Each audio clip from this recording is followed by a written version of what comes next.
Hey guys, this is Jack with Ladder Services, and in this short, I'm going to be explaining to you guys how to start your Cub Cadet XT1 intellipower mower if you're having trouble starting it.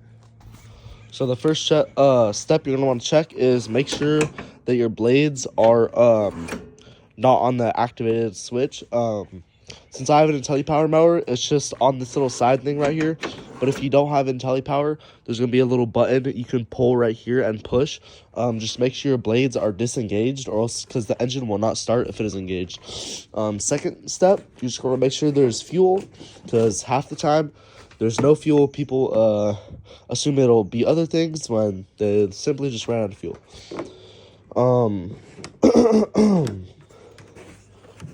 Twist that on right. The third thing you're gonna want to check is your battery. You're gonna want to take this off. If you have a tester, test the voltage. It should be about 12.5. That's a good voltage. If it's anywhere below around anywhere below 10 volts, I'd say you need to charge it or get a new one if it's not retaining charge. Third step, you're gonna want to check your air filter. It's right here.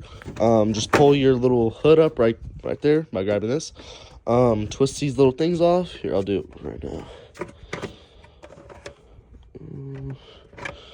That comes straight off. Pull this off like that. Make sure this thing's not clogged, because if it's clogged, your engine will run rich, which means it's getting too much fuel, not enough air, and it's gonna actually have black smoke come out. This little thing right here, there's gonna be black smoke. You can tell because your engine will be shaky and stuff while running, and you don't want that. So make sure to replace your air filter about every 6 months or 50 hours worth of use on your machine. And the last step you're going to want to do is you're going to want to pull out your spark plug. It's right here in the front of the engine. You just pull this little black thing out. This little silver thing right here. You're going to want to use your 13/16-inch socket, and you're going to twist counterclockwise to take the spark plug out. You're going to want to be very careful, because you don't want to break the spark plug unless you have a spare one that you plan on putting in right after.